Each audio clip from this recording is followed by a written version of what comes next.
नमश्चंडिकायै।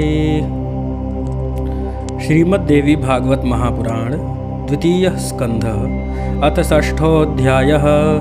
सूत उवाच एवं सत्यवती तेन वृताशान्तनुना किल द्वौ पुत्रौ च त्वया धातौ मृतौ कालवशादपि।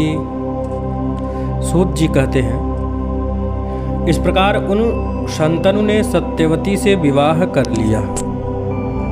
उसको चित्रांगद और विचित्रवीर्य नामक दो पुत्र हुए जो कालवश वे दोनों मृत्यु को प्राप्त हो गए।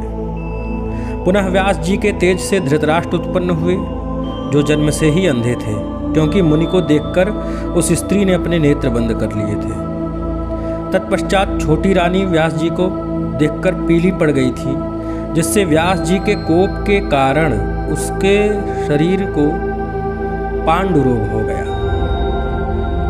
पीतवर्ण मतलब पांडु का जन्म हुआ, इसमें संदेह नहीं है। निपुण दासी ने व्यास जी को संतुष्ट किया, जिसके परिणाम स्वरूप धर्म के अंश सत्यवादी तथा पवित्र विचार वाले विदुर उत्पन्न हुए। बड़े होने पर भी अंधे होने के कारण धृतराष्ट्र को राज्य नहीं दिया गया, और छोटे होते हुए भी पांडु को ही मंत्रियों ने राज सिंहासन पर अभिषिक्त किया। भीष्म की सम्मति से महाबली पांडु को राज्य प्राप्त हुआ तथा प्रतिभा संपन्न विदुर जी मंत्रणा कार्य में नियुक्त किए गए। धृतराष्ट्र की दो स्त्रियां थीं। उनमें पहली सुबल पुत्री गांधारी और दूसरी एक वैश्य पुत्री थी जो गृह कार्य में प्रतिष्ठित की गई थी। वेदवादी विद्वानों ने पांडु की भी दो पत्नियां बताई हैं, एक शूरसेन की पुत्री कुंती और दूसरी मद्र देश की राजकुमारी माद्री। गांधारी ने परम सुंदर 100 पुत्र उत्पन्न किए एवं वैश्या रानी ने युयुत्सु नाम का एक कांतिमान और प्रिय पुत्र उत्पन्न किया। कुंती ने कुमारी अवस्था में ही अपने पिता के घर रहते हुए सूर्य के अंश से कर्ण को उत्पन्न किया था।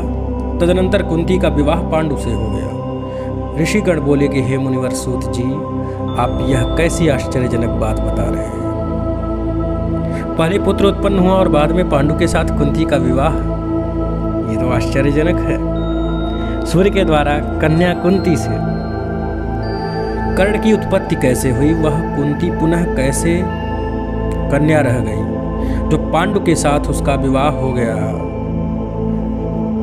कारण बताइए, यह आप विस्तार पूर्वक मुझे बताइए। सूत जी बोले कि हे द्विजगण, शूरसेन की पुत्री कुंती जब शिशु थी तभी राजा कुंती भोज ने उस सुंदर कन्या को मांग लिया था।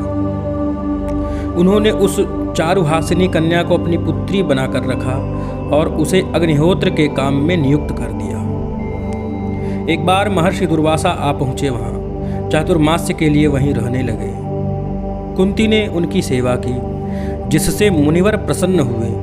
उसको एक ऐसे मंत्र का उपदेश किए जिसके प्रयोग से आवाहित किए गए देवता स्वयं उपस्थित होंगे और उसकी अभिलाषा पूर्ण करेंगे। दुर्वासा के वहाँ से चले जाने पर गृह में बैठी हुई कुंती उस मंत्र की परीक्षा के लिए सोचने लगी कि मैं किस देवता का ध्यान करूं। उसने पूर्व दिशा में होते हुए उदित सूर्य को देखा। मंत्र का उच्चारण करके सूर्य का आवाहन किया। सूर्य अपने मंडल से अत्यंत सुंदर मनुष्य का रूप धारण कर आकाश में कुंती के पास उस भवन में आ उतरे। आकाश से सूर्य देवता को आते देखकर कुंती आश्चर्यचकित रह गई।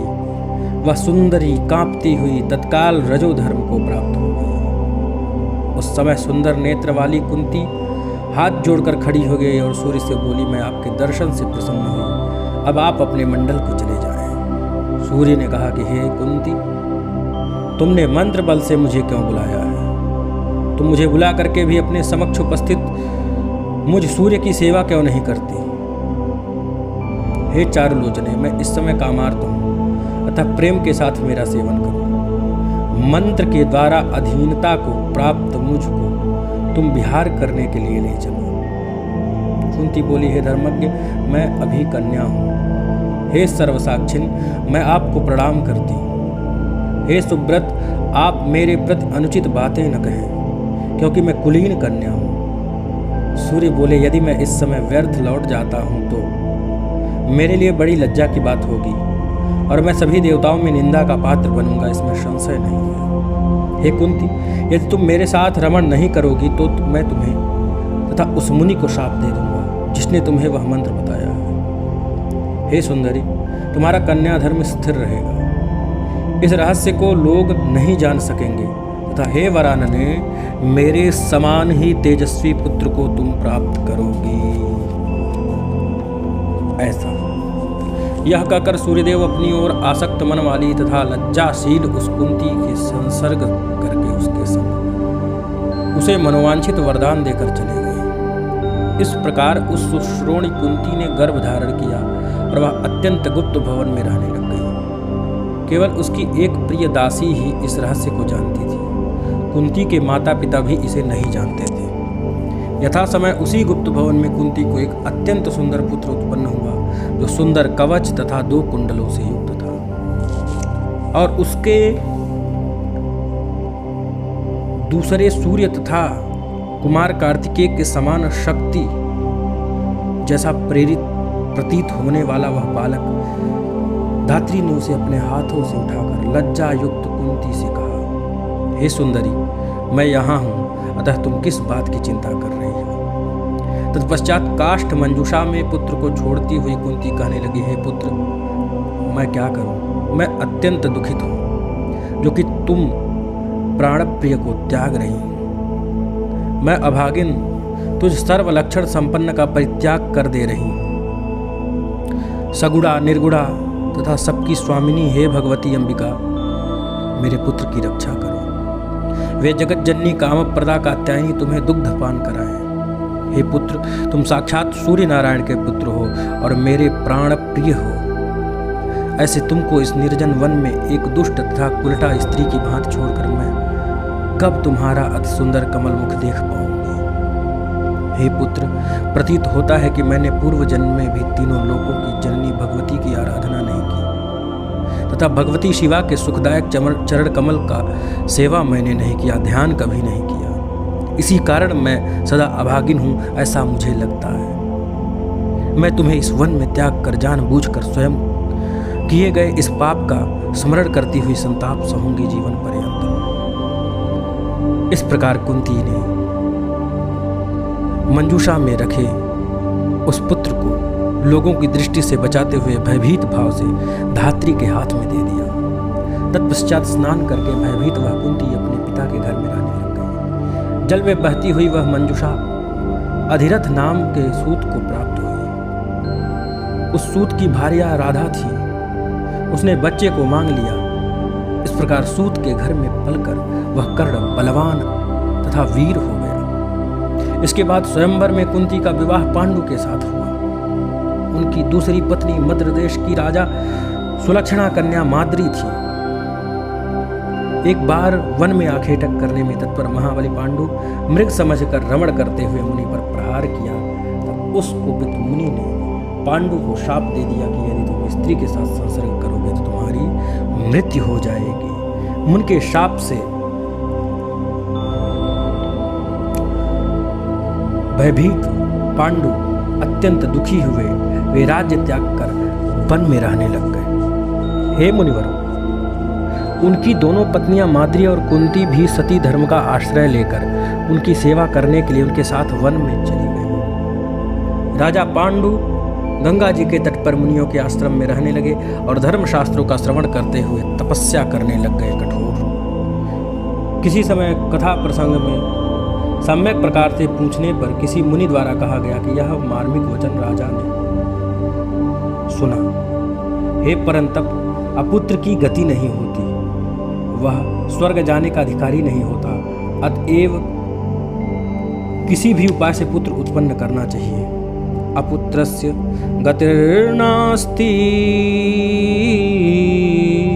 स्वर्गे जगन्तु परंतप येन केनाप्युपायेन पुत्रस्य जननीं चरेत। अंशज पुत्रिका पुत्र, क्षेत्रज, गोलक, कुंड, सोहड, कानीन, क्रीत, वन में प्राप्त, पालन में असमर्थ किसी का दिया हुआ, इतने प्रकार के पुत्र पिता की संपत्ति के उत्तराधिकारी कहे गए हैं। इनमें उत्तरोत्तर एक दूसरे से निकृष्ट पुत्र हैं, यह सुनिश्चित है। यह सुनकर राजा पांडु ने कमल के समान नेत्र वाली कुंती से कहा, तुम किसी तपोनिष्ठ मुनि के पास जाकर शीघ्र पुत्र उत्पन्न करो। मेरी आज्ञा होने के कारण तुम्हें दोष नहीं लगेगा। मैंने सुना है कि पूर्व काल में महात्मा राजा सौदास ने वशिष्ठ से पुत्र उत्पन्न कराया था। कुंती उनसे यह वचन बोली, सभी कामनाएं पूर्ण करने वाला एक मंत्र भी मेरे पास है। हे प्रभु, पूर्व काल में महर्षि दुर्वासा ने सिद्धि प्रदान करने वाला वह मंत्र मुझे दे दिया था। हे राजन, मैं इस मंत्र का जिसको स्मरण करते हुए जिस देवता का आवाहन करूंगी वह निमंत्रित होकर निश्चय ही मेरे पास आएंगे। पति की आज्ञा से वहां कुंती देवताओं में श्रेष्ठ धर्मराज का स्मरण करके उनके संयोग से सर्वप्रथम युधिष्ठिर को उत्पन्न की। इसके बाद वायु के द्वारा भीम और इंद्र के द्वारा अर्जुन को, और 1 वर्ष के अंतराल में कुंती के 3 महाबली पुत्र उत्पन्न हुए। इस प्रकार इसके बाद माद्री ने भी अपने पति पांडु से कहा कि हे श्रेष्ठ, मुझे भी पुत्र प्रदान कीजिए। हे महाराज, मैं क्या करूं? हे प्रभु, मेरा दुख दूर कीजिए। तब पति पांडु के प्रार्थना करने पर दयालु कुंती ने वह मंत्र माद्री को बता दिया। सुंदरी माद्री ने भी एक पुत्र की प्राप्ति के लिए पति से अनुमति पाकर अश्विनी कुमारों का स्मरण करके नकुल और सहदेव नामक 2 पुत्र को उत्पन्न किए। ये बात, हे मुनीश्वरों, इस प्रकार वे 5 पांडव देवताओं के पुत्र थे। वे क्षेत्रज पुत्र के रूप में उस वन में क्रमशः 1-1 वर्ष के अंतर से उत्पन्न हुए। एक बार राजा पांडु ने माद्री को निर्जन आश्रम में देखकर अपनी मृत्यु निकट आई होने के कारण अत्यंत कामातुर हो पड़ गए। माद्री के द्वारा नहीं ऐसा कहकर बार बार निषेध करने पर भी उन्होंने बलपूर्वक अपनी प्रिया का आलिंगन कर लिया और वे दैववश पृथ्वी पर गिर पड़े। जैसे ही वृक्ष पर चढ़ी हुई लता वृक्ष के काट दिए जाने पर गिर जाती है, वैसे ही रानी माद्री को भी बहुत रुदन करती हुई धरती पर माद्री भी गिर पड़ी। माद्री को भी अत्यंत दुख हुआ, धड़ाम से गिरी हैं। उस समय कोलाहल सुनकर रोती हुई कुंती, सभी बालक और महाभाग मुनिगण भी वहां उपस्थित हुए। इस प्रकार जब पांडु मर गए तब सभी व्रतधारी मुनियों ने गंगा के तट पर चिता लगाकर उनका दाह संस्कार कर दिया। तत्पश्चात अपने दोनों पुत्र कुंती को सौंप करके सती धर्म का पालन करते हुए वह माद्री सत्य की कामना से उनके साथ ही सती हो गई। वहां के निवासी मुनिगण जलांजलि आदि देखकर 5 पुत्रों सहित कुंती को हस्तिनापुर ले आए। धृतराष्ट्र की नगरी हस्तिनापुर में कुंती के आने का समाचार पाकर भीष्म, विदुर आदि सब लोग पहुंचे। सभी ने कुंती से पूछा कि हे सुमुखी, ये किसके पुत्र हैं? तब कुंती अत्यंत दुखित होकर पांडु शापजन्य मृत्यु का उल्लेख करके बोली, कुरुवंश में उत्पन्न हुए वे सब बालक देवताओं के पुत्र हैं। उन्हें विश्वास दिलाने के लिए कुंती ने उस समय सभी देवताओं का आवाहन भी किया। तब उन देवताओं ने आकाश में प्रकट होकर ये 5 पुत्र निसंदेह हम लोगों के हैं, ऐसा कहा। भीष्म ने देवताओं के वचन का अनुमोदन किया तथा कुंती के 5 पुत्रों का स्वागत किया। तत्पश्चात उन पुत्रों तथा वधू कुंती को लेकर भीष्म आदि सभी लोग हस्तिनापुर चले गए और प्रसन्न चित्त होकर प्रयत्न पूर्वक उनका पालन पोषण करने लग गए। इस प्रकार पांडव उत्पन्न हुए और भीष्म ने उनका परिपालन किया। इति श्रीमद्देवी भागवते महापुराणेष्टादशसाहस्र्यां संहितायां द्वितीयस्कन्धे युधिष्ठिरादीनामुत्पत्तिवर्णनं नाम 6